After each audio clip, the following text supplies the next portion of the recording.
And now yeah, let's let everybody in. And I don't know, Simon, if you can see my camera. My computer, we're connected to the big TV, so my bride is going to be patient with us. But I went and grabbed the 6 books I have of yours. Um, Oh, buddy. And then one's already pre-ordered. So, it's like every time he says I've got another book coming, my wallet whimpers. I've just a couple of, so the two this year, as you know, that's Agricola and Severus.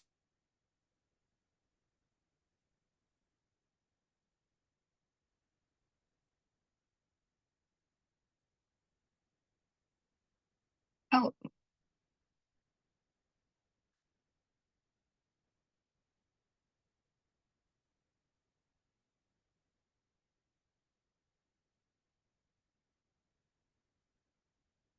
Simon, I apologize. I muted you accidentally, and I also muted Rod. So I'm back. Yes, Can you hear me? apologies. How you doing, Rod? You're just talking about how my wallet whimpers every time Simon's publishers say, "Oh, coming soon." So, Boom, boom. The one I'm writing at the moment is called "Women of Power in the Roman World," actually, which is I'm really enjoying. So oh, lots of that's primary cool. research. That's really cool. It's very carefully chosen title, "Women of Power in the Roman World," because it means I can choose women of power who weren't Roman. So I'm currently Right. proofreading a chapter on Cleopatra, which goes on and on and on. Oh, I bet. So very difficult to kill Cleopatra off because she's involved in nearly everything in the second half of the first century BC. Right. And then there's that great book about Cleopatra's daughter that Uh, yeah, Cleopatra Selene. I've been to her tomb actually. It's yeah. in Algeria. It's absolutely enormous, and it's on top of a mountain overlooking the coast. It's beautiful. Yeah. And who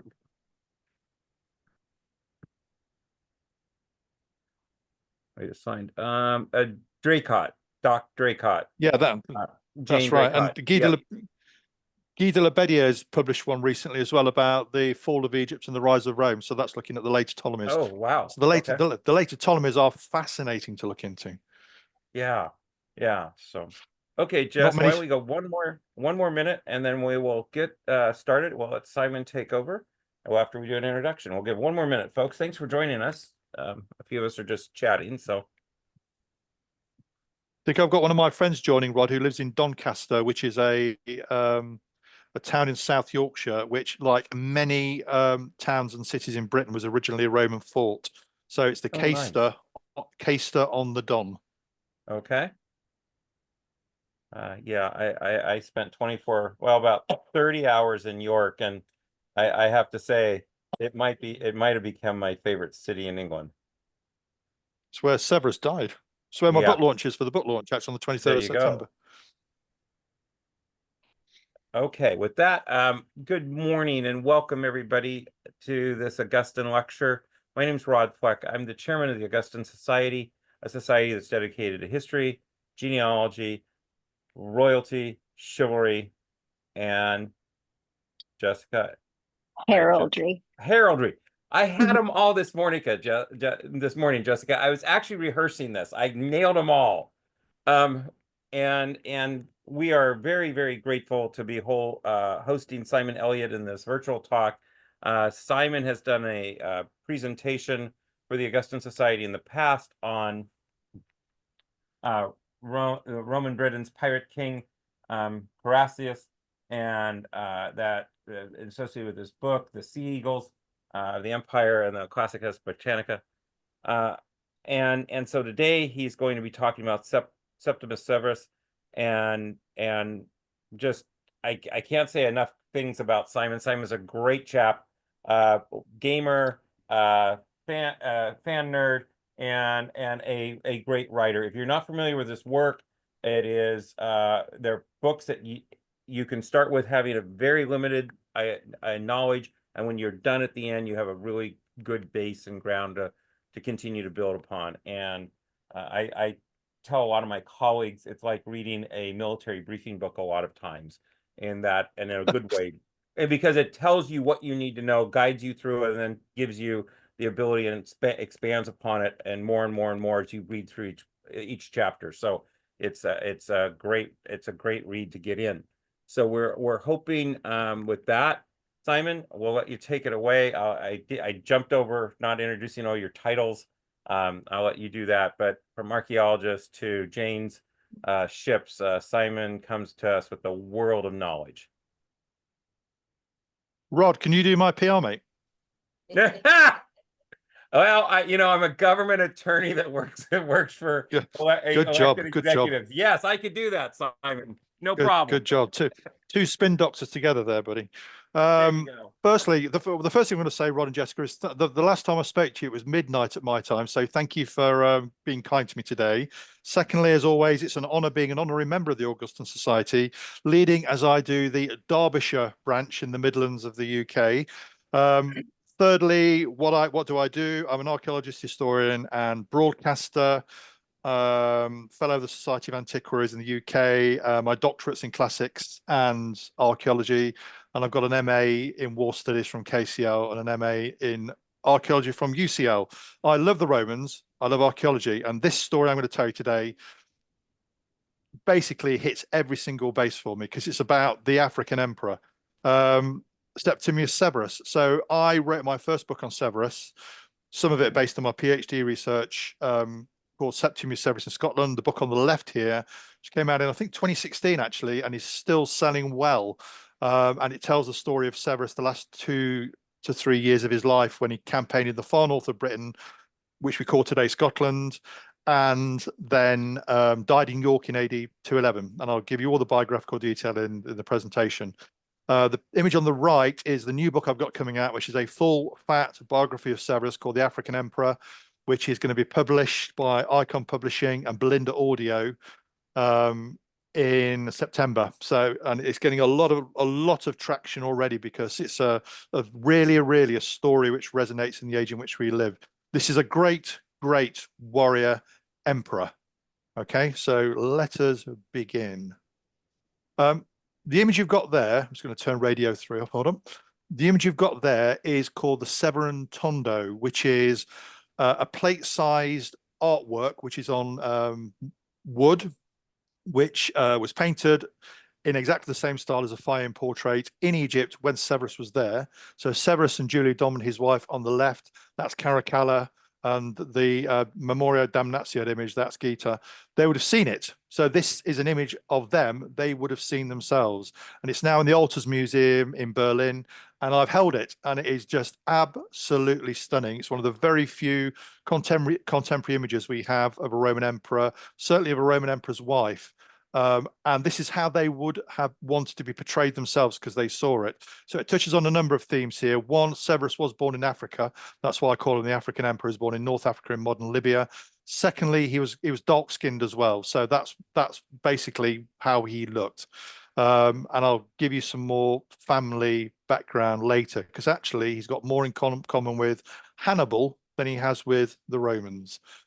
So in today's talk, I'm going to very briefly touch on Severus in one page, just so you understand who we're talking about before we begin.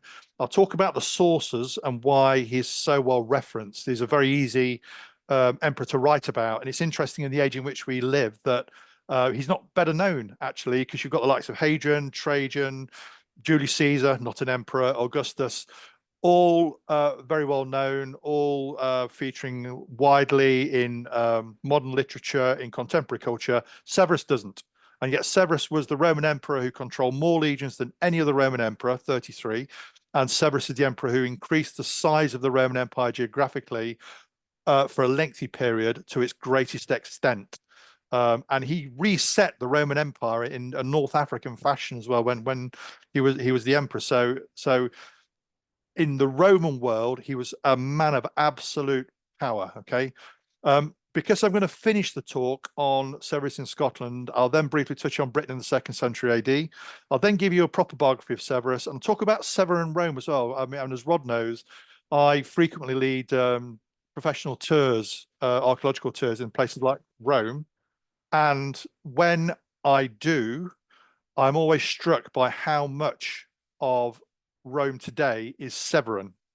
Probably a third of the classical city you see today is Severan. And I'll give you all the examples in the talk. Severus was also the first big reformer of the Principate Roman military, so I'll talk about that. And then finally, I'll discuss his Expeditio Felissima Britannica, which is his campaigns in Britain at the beginning of the 3rd century AD. It's called the Expeditio Felissima Britannica because one of his logisticians, who was a general in charge of the logistics base at Corbridge near Hadrian's Wall, actually left an inscription on an altar saying, "I did a great job for Severus's Expeditio Felissima Britannica." That's where we get the name from. And that will cover the timetable, why Severus did the campaign, his army, the key logistics behind keeping 50,000 men in the field. It's the largest military force ever to fight on British soil, 50,000 men. The strategy, the 2 campaigns in 209 and 210, and the legacy today. And that'll be my talk today. So, who was Septimius Severus? Septimius Severus was the African emperor born in North Africa in modern Libya. That's Leptis Magna in what the Romans called Tripolitania, which is a region within the province of Africa Proconsularis, which I'll talk about later. That was in April AD 145. If you believe Cassius Dio, it's a very, very hot April as well, which is interesting when you see the story arc I'm going to give you. He was the emperor from 193 to 211, becoming the emperor at the end of the year of the 5 emperors. Campaigning in Britain from 208 to 211 at the end of his life, and then died in the freezing cold of a British northern winter in February 211. So the story arc there, born in the blazing heat of a late spring in North Africa, and then dies in the freezing cold of a British northern winter. You can imagine how delighted Severus would have been as an older man to end up in York in February AD 211. And he founded the Severan dynasty, which ran through Septimius Severus, and then everything else goes downhill. Septimius Severus, then Caracalla and Geta, and then Caracalla, and then Macrinus, and then Elagabulus, and then finally Alexander Severus. And it ends in AD 235 with the latter's assassination by Maximinus Thrax, which begins the crisis of the 3rd century. So actually, this is the end game, effectively, of the Roman Principate. Sources, well, Severus is very well referenced. So Cassius Dio, who, by the way, as always, contemporary sources always have a health warning, but it's what we've got. So what I try and do is cross-reference them and then cross-reference that with the archaeology. I'll come to that in a minute. So Cassius Dio, Herodian, and the Historia Augusta all speak extensively of Severus and the Severans, not particularly flatteringly either, which means for me it's actually better history because there's less hagiography involved. Their interpretations are then used by the later Latin chroniclers, and Severus is also discussed in depth by a number of modern authors as well, particularly Tony Burley, who wrote the last big biography a couple of generations ago. And then also I'd referenced there Rebecca Jones, who was at the National Museum of Scotland, because Rebecca is a world expert on marching camps, and Roman marching camps, as you will see, are an important part of the story. And then finally, archaeology. So one of the issues you have with Severus, as we'll see, is that he declared a genocide, effectively, which I'll talk about in a second, for his last campaign in Scotland. And that led to depopulation on a grand scale in the lowlands of Scotland, which is now being proved by the archaeology as well. So this is the genocide. So this is the opening paragraph of the book, actually, and it's a quote from Cassius Dio, and they're words which he puts in Severus's mouth in York, addressing his army before it begins his second and final campaign in Scotland in 210. And the 209 campaign was successful in that the lowlands were conquered. All the objectives Severus had wanted were achieved. But when they withdrew back to York, the natives in Scotland, who I'll talk about in a minute, they revolted because they realized the Romans weren't going home. And so there was a second campaign, and Severus decided that enough was enough, and being typically Roman, he said, kill everybody. These are the words which Dio puts in Severus's mouth. He has Severus quoting the Iliad, and he has Severus quoting Agamemnon speaking to his brother Menelaus. So these are the words Severus gives to his soldiers. No, we are not going to leave a single one of them alive, down to the babies in their mothers' wombs. Not even they must live. The whole people must be wiped out of existence, with none to shed a tear for them, leaving no trace. I was asked on one of my tours in Rome when I was talking about Severus why I liked him so much. And actually, I struggled to answer why I liked him so much, because actually, as a Roman emperor, he basically was almost a template for the hard case military man.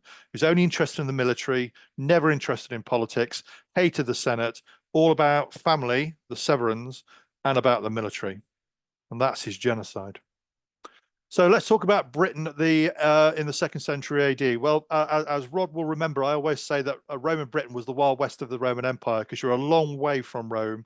The far north is never fully conquered. You have two Roman leaders who try to full fat conquer the far north of Britain, modern Scotland. One is Agricola in the Flavian period in the late 1st century AD. My book on Agricola in Scotland is coming out in July. And the second one is Severus himself. And my book on Severus is coming out in September. So I have two Roman attempts to conquer the far north, which failed. Although you can claim Agricola almost succeeded. And then Severus, as far as the task he set himself, he succeeded, but Severus died. And in both cases, the Romans never remained in the far north. So the Romans never fully conquered the far north of Britain, which meant that in Britain, you need a huge military presence, probably 12% of the Roman military and only 4% of the empire's territory, which means in Roman Britain, in the province, let's say the Hadrian's Wall or Antonine Wall as the northern border, whichever one you want, within that province, if you were in the south and the east, you were probably experiencing the Roman Empire as if you were in Gaul. If you were in the north and west, you weren't, though, because you were in a military frontier zone where the entire local economy was bent to maintaining the military presence. So if you wanted to enjoy living in Roman Britain, you wanted to live in the south and the east, not the north and the west. And I used to live in the south, and I've now moved to the north. So there you go. You have trouble taking place in Britain at various stages in the 2nd century AD, almost always when there's a new dynasty coming into being. So it's a place where Roman new dynasties can pick fights, basically, not least with Commodus in the 180s. And it's around them that Dio starts writing about the appearance of two major confederations in the far north, the Maetae and the Caledonians, who incorporate all the various tribes and confederations mentioned by Ptolemy in the 2nd century into these two massive confederations. And the idea here is that exposure to the Roman Empire and its wealth and its political gifting has allowed leaders to conglomerate political power until you have these two huge conglomerations. And they are based here. Here, the Maetae. So the Maetae are going to be in the Scottish borders, and they're going to be in the lowlands, and then either side of the Antonine War, basically. And then the Caledonians are in the upper lowlands and into the highlands. So they're the two peoples that Severus is going to be fighting. So let me give you a fuller biography of Severus now. So Severus was born in Leptis Magna. Everywhere Severus went as emperor has a Severan phase. He was one of those guys where when word arrived that the emperor was coming, people fell over themselves to monumentalize it. He was a fearful character, clearly, either lauded for his political power, certainly for his military power. So this is Leptis Magna, which he visited in the early 3rd century, his hometown, but this is when he visited as the emperor, because he rebuilt the place in his own image, effectively. So you have there the theatre, that's Severan. Here you have the governor's palace, that's Severan. There's the Basilica and Forum, that's Severan. There's the Marcellin Market, that's Severan. There's the Temple of Jupiter the Great, that's Severan. The Pharos is Severan. The harbour is Severan. So if you were to go to Libya today, which you can't, but if you did, and you went to Leptis Magna, everything you see is Severan, which was built to monumentalize his visit there. Leptis Magna is here in modern Libya, and it's in the Roman province of Africa Proconsularis. I always say it's important to remember here that the Roman Empire was a Mediterranean empire. So the bits where I live in the northwest, they were bolt-ons, but the Roman Empire itself was a Mediterranean empire, and Africa was a full fat part of the Roman Empire. In fact, I argue it was the richest part of the Roman Empire. And Africa Proconsularis was probably as wealthy as at least Asia and Achaia, if not even wealthier. And Leptis Magna is in Africa Proconsularis, whose provincial capital was in Carthage. Look how close you are to Sicily and the boot of Italy here as well. So you're effectively, I mean, it's as central in the Mediterranean as you can get. This is a Severan family tree. So Severans, the Septimi, the Severans were Punic, hence the Hannibal reference. So his great-grandfather was called Septimius Mesa and was the big man of Leptis Magna. Mesa is a Punic name, Phoenician. And the family lineage on his father's side is all Carthaginian, so Phoenician, Punic. His mother was from a wealthy Italian equestrian family. So there's his great-grandfather, Septimius Mesa, still with a Punic name. It's Septimius Severus, his grandfather, who was the first one to adopt a Roman name. That's at the beginning of the 2nd century AD. And this is the good burghers, the rich and wealthy aristocrats in Leptis Magna, this fabulously wealthy city, deciding that not only were they part of the Roman world, but they were now going to display themselves as part of the Roman world as well. So that's the first generation of his family to adopt a full Roman name and move away from the Phoenician name. His father is called Septimius Geta, or we call him Geta, and his grandfather was actually the big man of Leptis Magna, but his father wasn't. And the theory is his father was probably suffering from some kind of illness for much of his life. So he didn't make much of an impact and he stayed an equestrian. Then you have Severus with his elder brother Geta, who was also a military man and chose to be a senator. His sister, who married into an aristocratic North African family, and then Severus himself here. First wife, Pacia Marciana. Second wife, the love of his life, Julia Domna. Their two children, Caracalla and Geta. Caracalla, as we'll see, murders Geta within a year of Severus dying, and Geta bleeds to death in his mother's arms. And then you move on to the Caracalla being assassinated through the machinations of the Praetorian prefect Macrinus while relieving himself against a tree on the way to a temple in Syria. And then you have Macrinus briefly, and then you have the troubled Gabulus, and then the mummy's boy Alexander Severus, and then the dynasty ends when Alexander Severus and his mother Julia Mamea are assassinated by Maximinus Thrax. 235 ends the dynasty, beginning of the crisis of the 3rd century, bump through to 284. Diocletian's the first emperor of the dominate phase of empire, having had to completely reform the empire to drag it out of the crisis. So this is the beginning of the end of the Principate with the Severans. So his career. So there are 3 wordy slides and then back to pictures. So Severus enters the Senate in 170. And interestingly, actually, for the first 10 years of his life on the cursus honorum, the aristocratic career path of a Roman senator, or a luckier question, but mostly senators. Severus doesn't have any military placings. He chooses to have civilian placings. He's quite canny. He's clearly got a sense of destiny, and he's got a plan in his mind how he's going to do things. He marries his first wife, Pacia Marciana, in 175. Then in 180, he gets his first military posting. He becomes the legionary legate, so general in charge of Legio for Scythica, which is the legion based in Syria. And it's there where he meets the person who's going to be the mentor for the rest of his life, who is Pertinax. Pertinax, you'll remember, is the first emperor in the year of the 5 emperors, and he's 10 years older than Severus. So from this point, every time Severus gets an appointment, his mentor tends to be Pertinax. So he's got someone looking after his progress. Almost certainly Severus meets Julia Domna while he's in Syria, even though he's married, because Julia Domna is the daughter of the high priest of the sun god Gabulus in Emesa in Syria. Severus in 185 becomes the governor of Gallia Lugdunensis, which is the Roman province through the middle of Gaul. So it runs effectively from Brittany and the Channel Islands through to Lyon and the Alps. The capital is Lugdunensis, which is Lyon. And that's also, if you get a chance, please go there. It's a fabulous place to visit. It's huge Roman heritage. And it's there, after his first wife dies, that he marries Julia Domna, who comes over from Syria to join him. And Caracalla's born there in 188. 11 months later, they're in Milan, and Geta is born. And then in 190, he's the consul in Rome, briefly, because then he gets appointed to be the governor of Pannonia Superior, which is a really, really, really important province, because Pannonia Superior is this province here, which holds the upper Danube and controls access into northeastern Italy. So it's a barrier province, and it's very, very important. It's got 5 legions. And effectively, at the time Severus made his play 3 years later to become emperor, he got control of 11 legions along the Upper Rhine and Upper and Lower Danube. So Severus is based there, right? When things begin to kick off in the year of the 5 emperors. So let's have a look at that. So 193, New Year's Eve 192, Commodus, the mad, bad Commodus, is assassinated in Rome. New Year's Eve, almost around the sort of like the approach of midnight.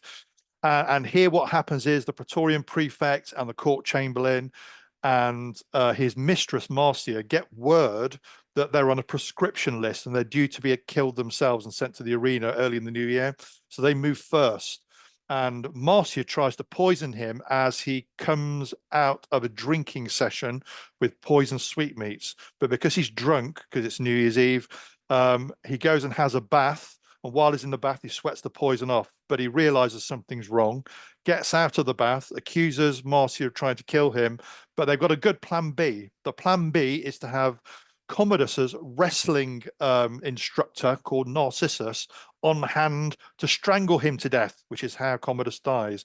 Doesn't help Narcissus because he ends up being eaten by lions in the arena. But Commodus is dead.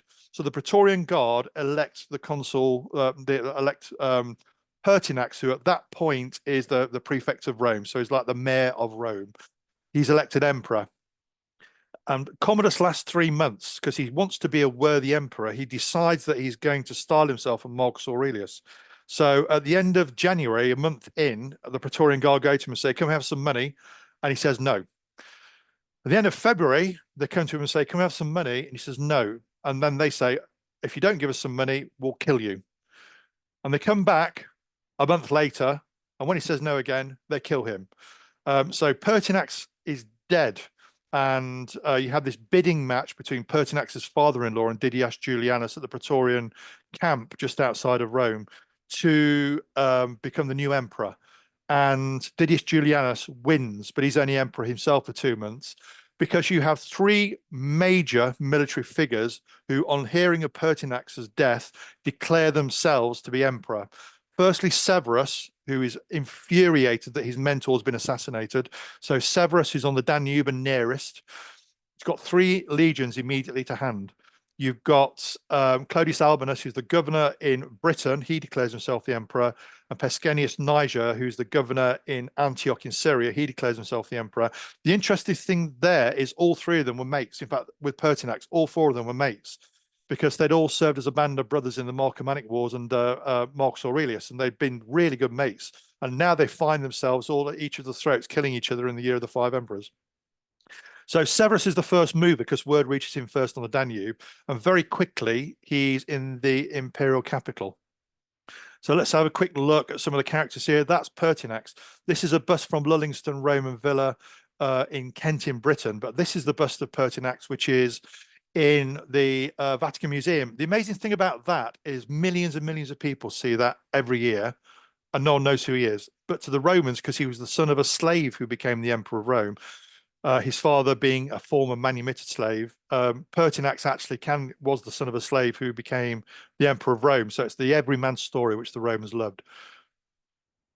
So what happens here then? So Severus is now in the Forum Romanum, having dropped like a sword of Damocles on Rome with 3 legions. He cashiers the Praetorian Guard, replaces them with twice the number of his own Danubian veterans.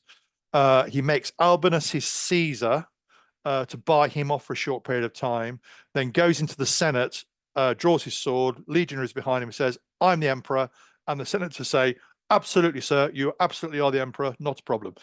That's how he becomes the emperor, literally at the point of the sword. And so this is 193, Severus is now the emperor.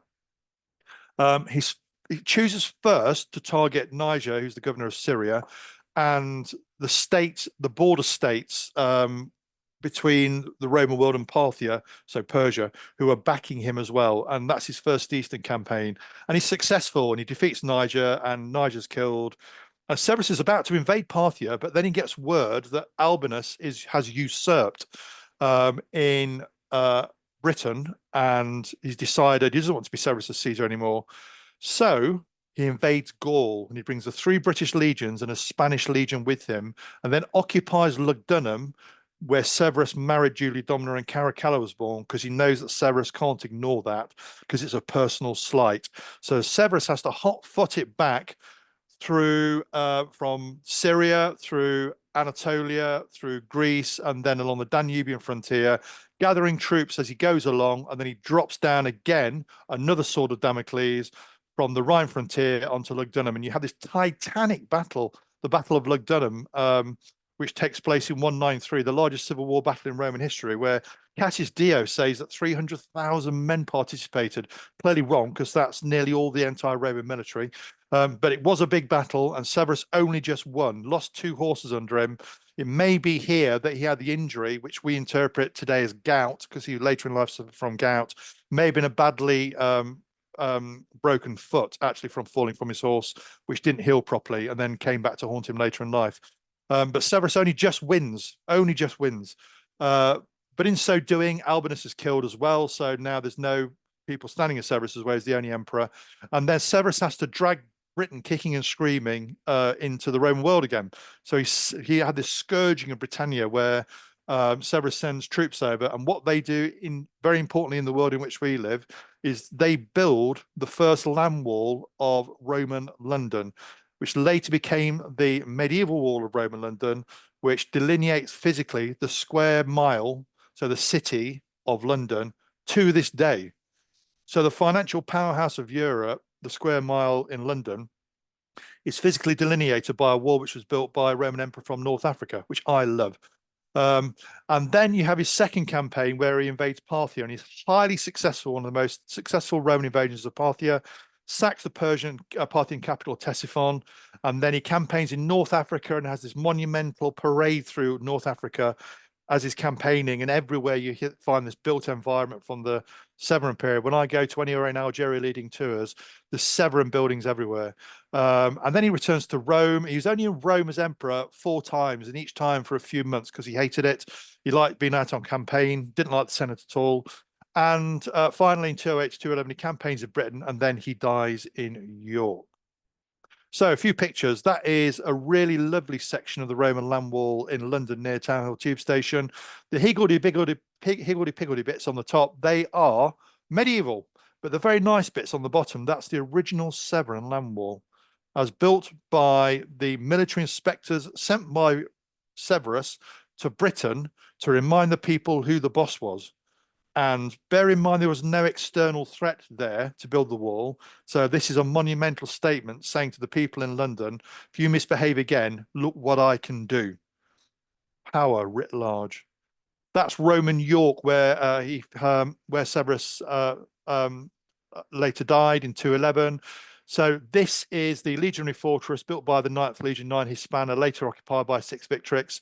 This is the Canaba civilian settlement. You want to get your bearings here, Rod, because I know you've recently been to York. York Minster is effectively right in the middle there, where the Praetorium and the Principia are.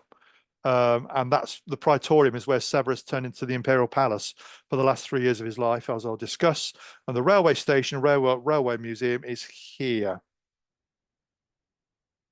And then the Severan sort of landscape in Britain is not just limited actually to the grand regions as well, like London and York. There's a very beautiful Severan bathhouse which is being excavated at the moment in Carlisle in the northwest, so the western end of Hadrian's Wall. And there they found some busts which are thought to be, this one certainly, Julia Domina. This is a very happy archaeologist with another bust which has been excavated here, but that site is absolutely immense. But let's look at Severan Rome, shall we? So we'll discuss now what you can see today in Rome, which is Severan. So firstly, this is the Arch of Septimius Severus in a commanding position at the head of the Forum Romanum, right next to the Senate House, I'll talk about in a second. It's built to dedicated to Severus and the success in his second Eastern campaign when he conquered Parthia. And there you can see where it's placed. So it would have been beneath the major temples on the top of the Capitoline Hill. There's the Senate House. And in actual fact, part of the arch is actually built, the foundations are built on the foundations of the Senate. So this is a message by Severus saying to the senators, I am the boss, you behave or else. And he would have had a beautiful golden equestrian statue on the top, probably of a quadriga with Severus, Caracalla, and Geta in it. You can see here where Geta's name has later been removed because of the Memorial Damnatio which Caracalla carried out against him. This is the Temple of Vesta in the Forum Romanum. So the Temple of Vesta, the original one, burnt down in the reign of Commodus, and it was rebuilt by Julia Domna. So that is the Severan Temple of Vesta. That is the Severan buildings on the Palatine Hill. Most of the Imperial Palace you see today is actually the Severan Imperial Palace. That's the view from the Severan viewing platform on top of the Imperial Palace of the Circus Maximus. So that's the view Severus would have had. And there's another one.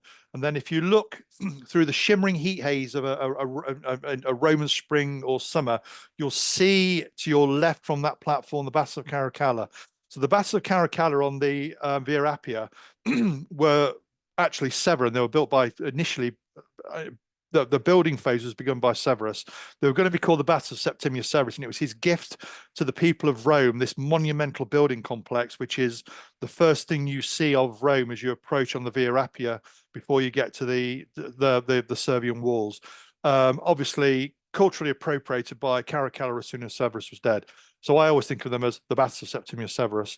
If you go onto the top of the Palatine Hill next to the Imperial Palace, you have this huge temple complex, which was built by Gabulus.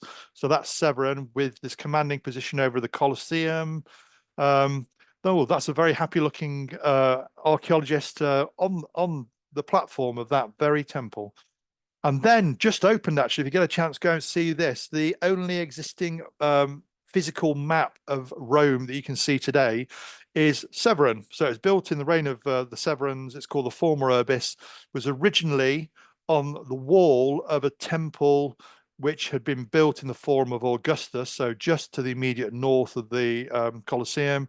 And here, the sections in marble you can see, they're the originals. So you can walk over Severan Rome today. And one of my tricks when I'm leading tours in Rome is to take people onto the site where the hotel we're staying is there. So that's what was there when the Severans were in power. Absolutely spectacular. So now talk about the Severan military before we move on to his campaigns in Britain at the end of his life. So Severus is the great, that's an image of Roman auxiliaries, which is from the Arch of Septimius Severus. Severus was the emperor towards the end of the Principate, and the military inherited with this classic heavy infantry dominated army with auxiliaries and legionaries, and the legionaries and the banded lorica segmentata, iron armor, etc.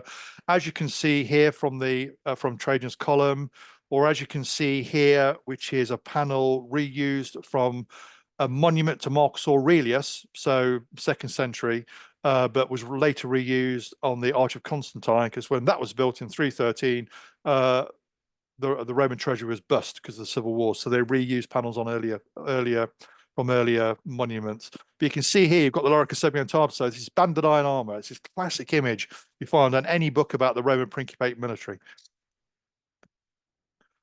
However, this is the Severan legionary that I painted, actually.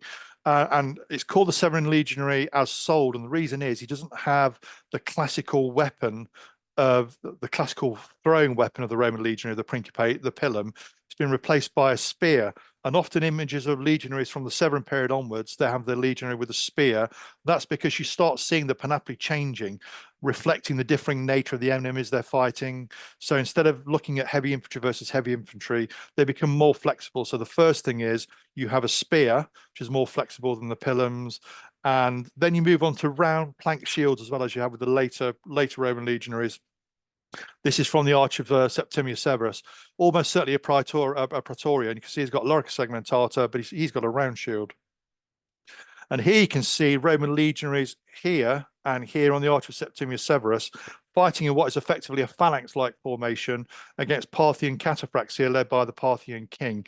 So you can see here the Roman military adapting to fighting this mounted opponent as opposed to the more heavy infantry opponents that the Principate fought at the height of the Principate. And here you can see the whole cycle now. These are also images from the Arch of Constantine, but this is contemporary with Constantine, beginning of the 4th century. So this is the classic late Roman legionary. And here's the story arc. So here you have the Marian and Caesarian legionaries in the lorica hamata, the classic high principate legionary in his imperial Gallic helmet and his lorica segmentata with his pillar-weighted javelin, and then moving on to the Severan legionary, who's now got his spear, moving through the round shields, and now you have the late Roman legionaries that we've just seen on the Arch of Constantine. So, all well and good. Severus is the first reformer of the Roman military in the Principate, and then his reforms are taken on and dominate by Constantine, by Domitian and then Constantine. And the whole idea is that the legionary is becoming more flexible to deal with a wider range of opponents. And of course, Severus is obsessed with keeping the loyalty of the military because that's how he got to power. So on his deathbed, he famously tells Caracalla and Geta, be harmonious with each other, which clearly didn't work because they hated each other, enrich the soldiers and scorn everybody else. So love your family, keep the military on side, and everybody else can clear off. Very clear message, Severan message there. So moving on to the last third of my presentation, the Expeditio Felissima Britannica. So in 207, Severus is in Rome and he gets a letter from Senecio, his governor in Britain. And the letter I'll talk about in a minute, but basically says there are problems, we need help. And when that letter arrives, Severus is asked to either come himself or bring reinforcements. And he does both. And I'll talk about why in a minute. And then in 208, Severus and the army arrive in York. And because he brings his family, the whole imperial family, so it's Severus and Caracalla who lead the campaigns, and Geta and Julia Domna who run the empire from York. And he also brings the Senate and Treasury. I argue that York actually effectively becomes the imperial capital for the last 3 years of his life, which is a big deal when you think about it. York, right at the farthest northwestern reach of the Roman Empire, but the empire's been run from there. And Severus is very canny. Before he comes, he makes sure he's placed North Africans in charge of any legion or any province where he thought there might be problems. And that broadly works because even through the turbulence of the later Severans, it takes through to AD 235. So a long time later before anybody actually really stands up and opposes the Severans. 209, the first campaign in Scotland. 210, the second campaign in Scotland with the genocide. 211, he dies in York in the freezing cold of a British winter. Caracalla and Geta hate each other, return to Rome separately, racing to get there first. And then Geta's murdered by or on the orders of Caracalla in 211. Very sad end to the family. So why did Severus come to Britain? Firstly, he was bored in Rome. He was a military man and hated being in Rome, didn't like being with the senators.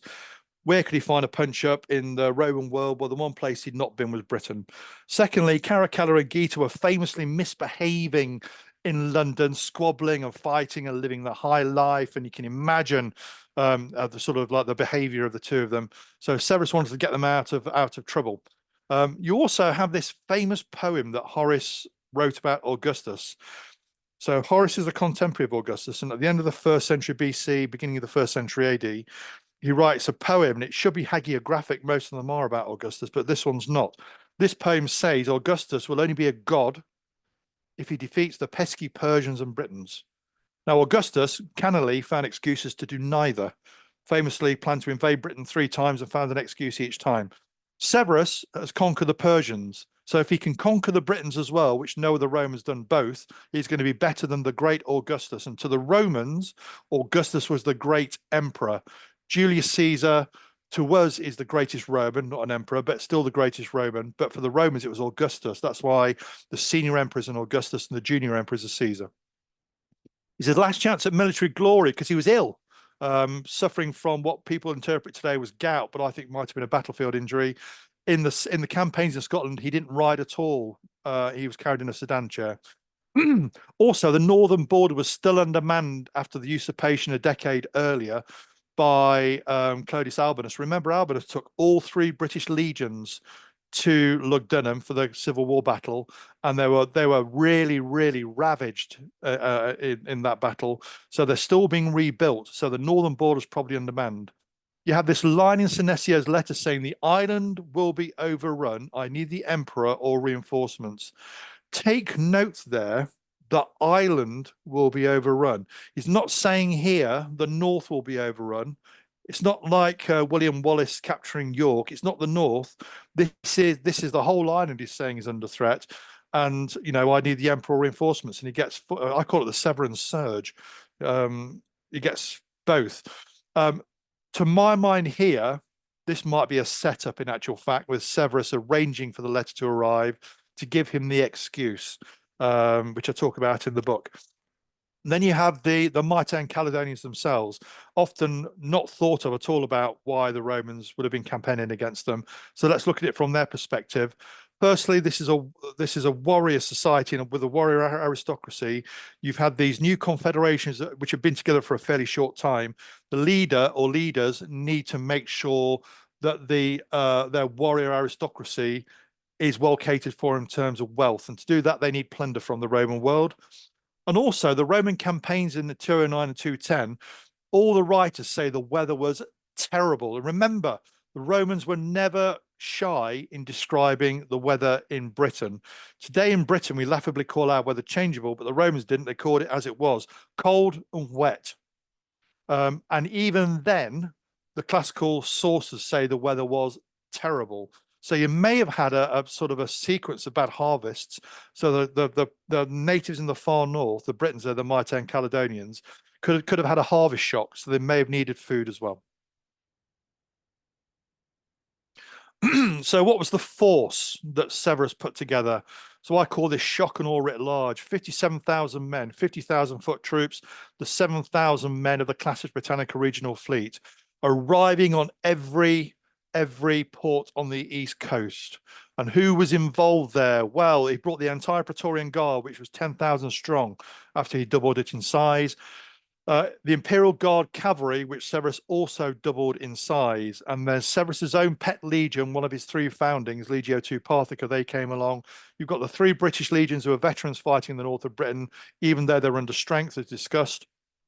You've got probably 15,000 British auxiliaries, then vexillations, so regiments from the Rhine and Danube legions and auxiliary as well, all coming together in Britain. That's a lot of men, actually. I mean, the population of Britain, 3.5 million.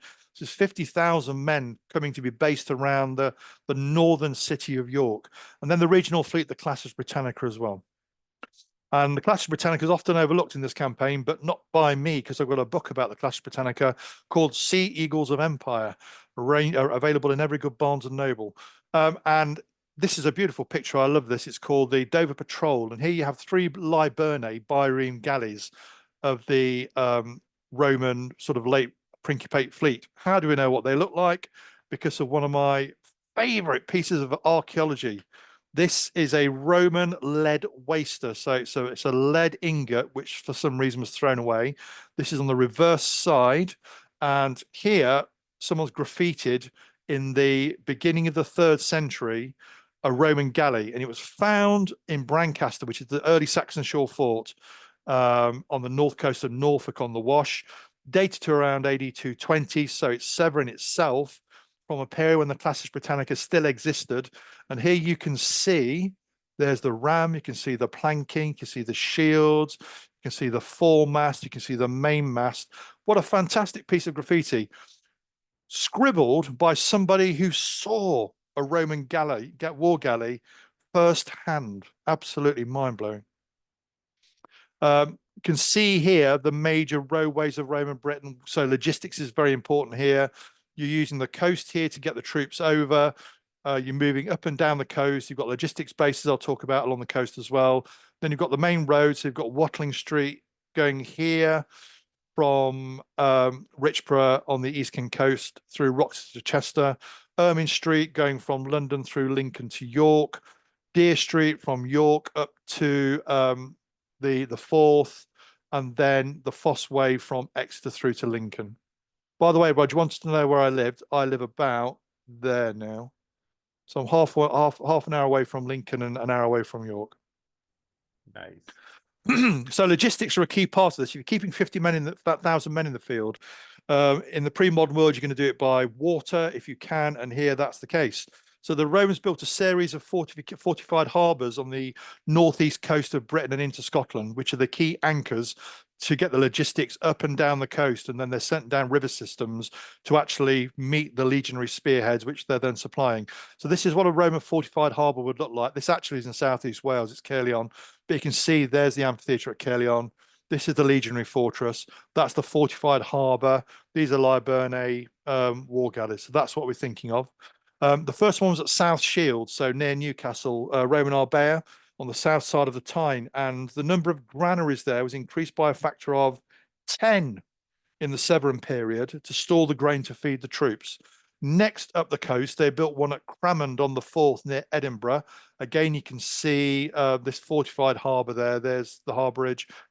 This is one of the granaries at Cramond. And then they built another one on the Tay, so above Fife, which is at Carpoo. So here you can see the Principia as a crop mark. And this is from the Tay looking south. So beyond the high ground there, you'll find Edinburgh. And this is how the Severan campaign unfolded. So the whole 209, the whole 50,000 men move forward in one go and eviscerate everything in their path through to the Forth.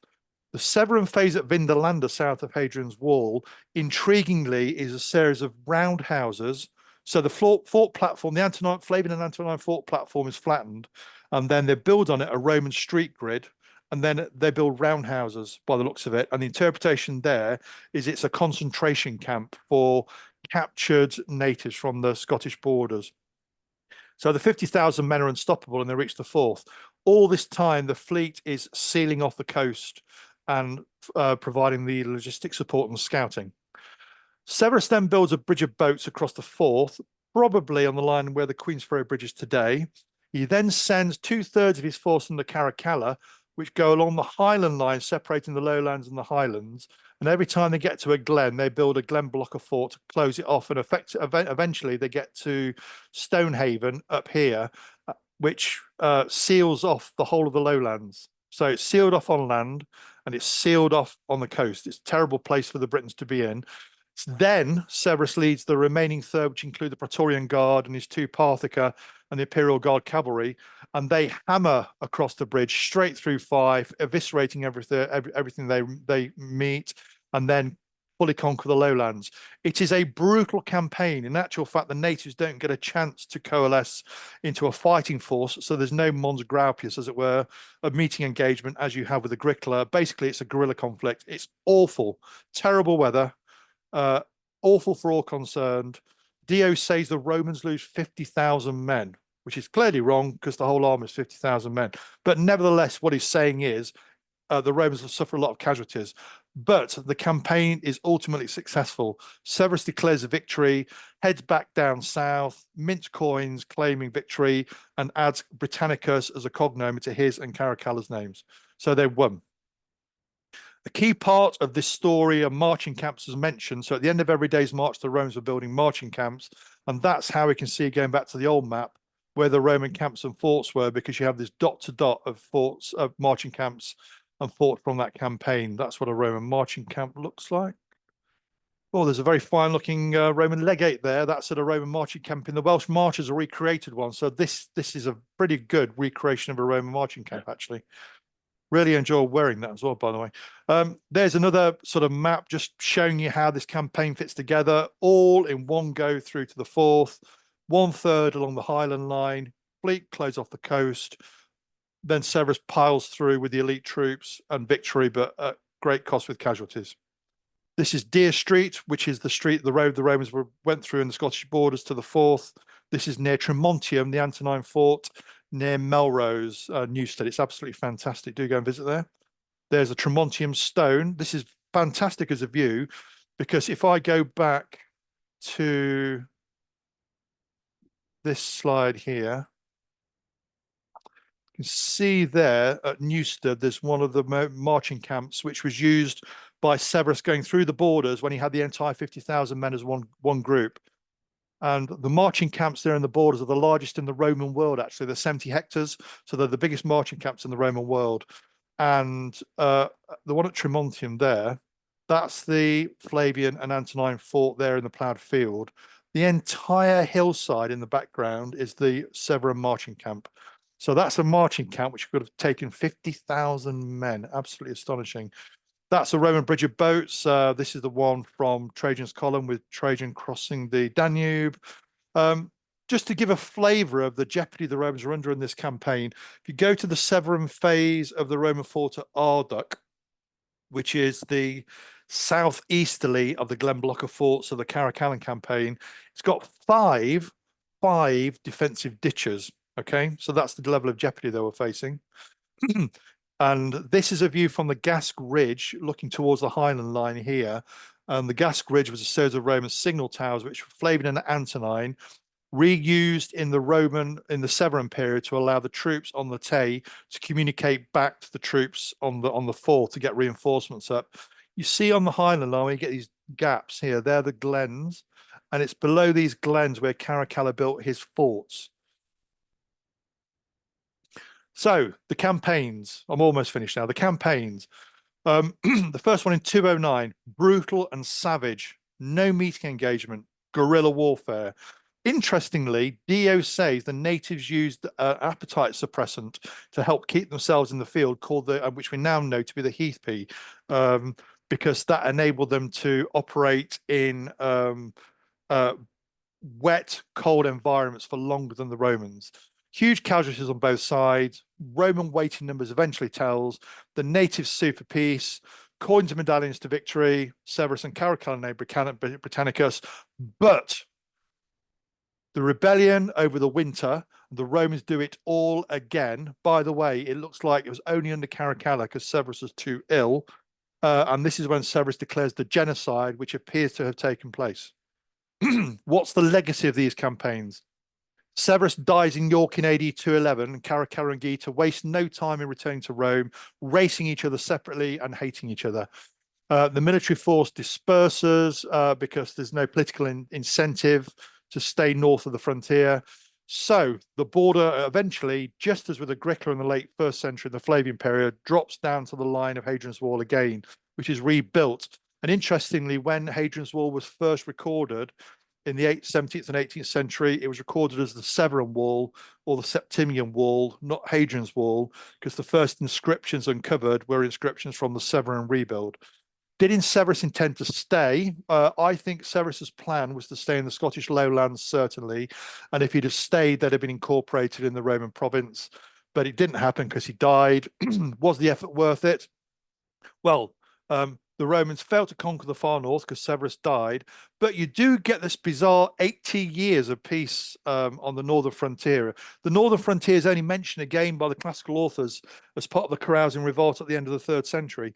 So the genocide, terrible though it was, and very Roman though it was, did appear to work from a Roman perspective, because you have reforestation taking place in agricultural land, and you have settlements falling out of use again until the end of the 3rd century.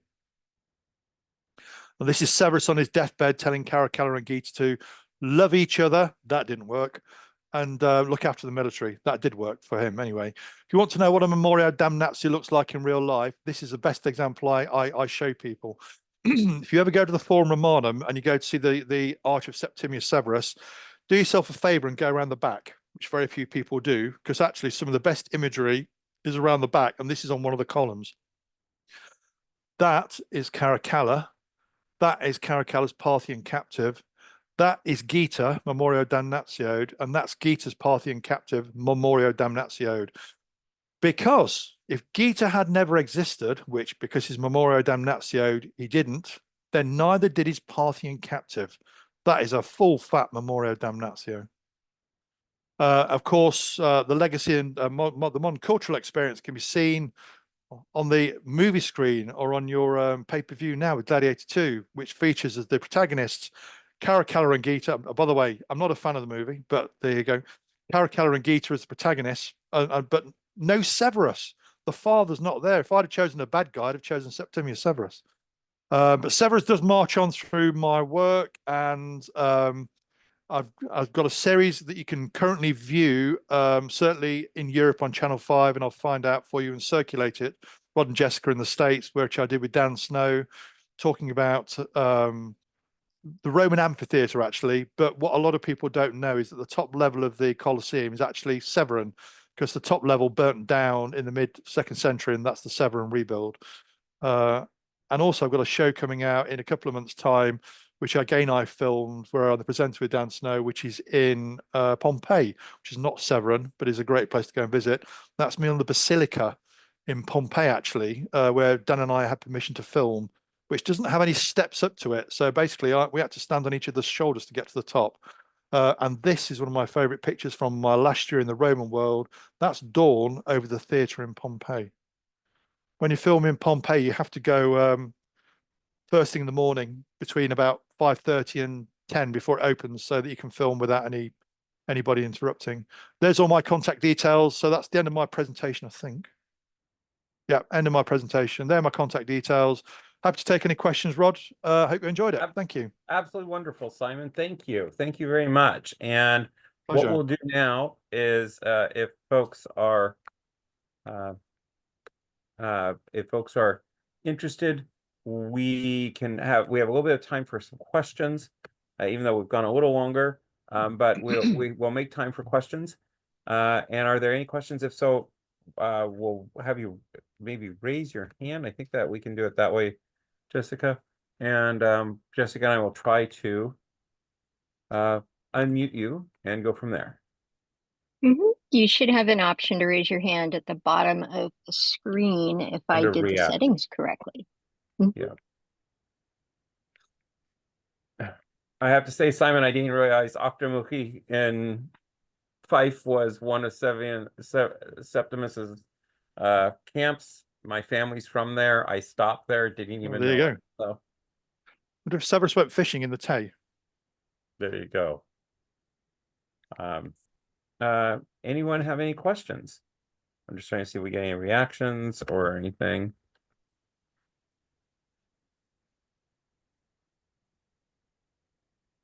Well, it doesn't look like we have questions, Simon. Well, so that you covered a great amount of information.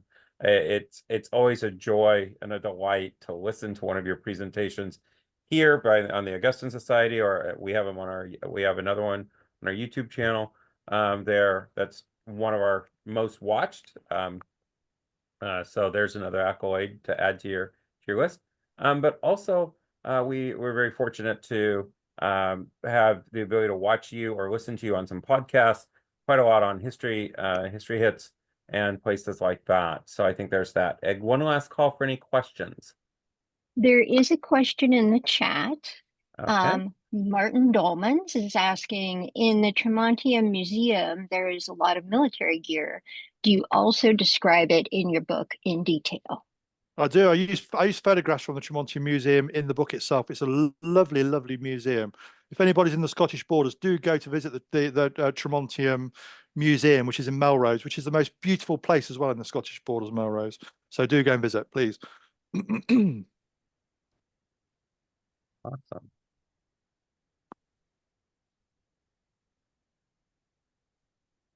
I appreciate all the travel advice. Now I have a whole list of places to go.